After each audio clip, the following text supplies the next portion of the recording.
Akalain mo partner, galing pala sa mga water lilies ang hinabol. Tama ka dyan, partner. Pero di lang yan. Kung may mga nagagaling ang gamit pang labas, meron din namang nagtitibay ang gamit pang loob. Tunghayan natin yan when the world wonder Mayon Volcano reigns majestic. Ang ceramics ng Albay.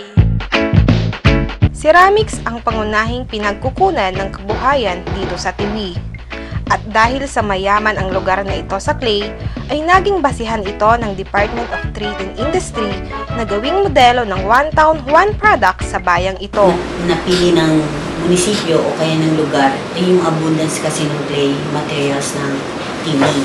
Right now, siguro almost 2 barangays natin ay clay producing. Mula sa munisipyo ng Tiwi ay tinungo namin ang Barangay Putsan, ang may pinakamalaking pagawaan ng ceramics dito sa Tiwi.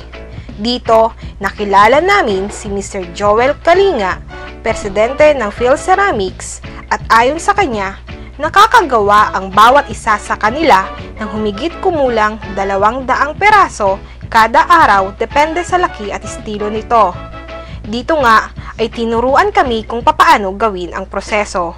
Una, kikiluhin muna ang clay para masukat ang laki ng kalalabasan. Mamasahin ito hanggang lumambot.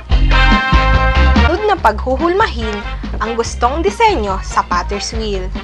Sa prosesong ito, kinakailangan na magaan ang iyong mga kamay para mahulma ito ng maayos. Pagkatapos, gamit naman ang mga matutulis na bagay, ay lalagyan ito ng mga natatanging disenyo o anyo.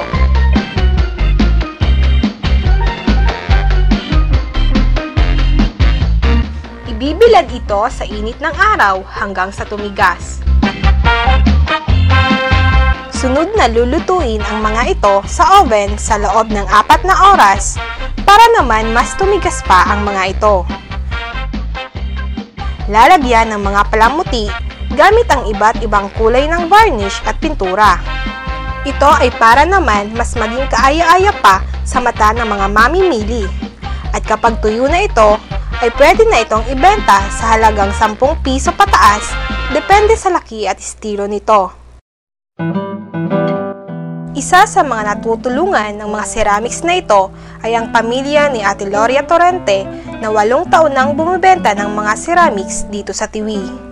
Sa tulong nito ay natutugunan na niya ang pangangailangan ng kanyang pamilya at ng kanyang anak. At sa ngayon, patuloy na lumalago ang kanyang negosyo.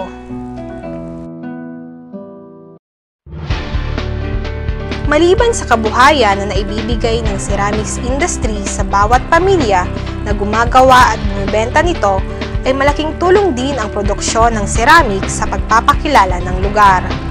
Kaya naman, ang ceramics ay no doubt one of the best products that the Bicol region is known for. Ayan, natapos na rin natin Earth ang adventure. Sa 3 salita, paano mo i-describe ang adventure natin? Well, ito'y nakakabusog, nakakamangha, at may pagmamalaki nating mga Bicolano. Tunay ngang basta Bicolano, Uragon! Tama ka dyan, partner. Ang galing nga talaga ng otop. So paano mga kataks, tangkilikin na ang sarili natin. Magaganda, matitibay, napakasarap, at siguradong proud Pinoy. Ito ay no doubt certified, Tatak Bicolnon!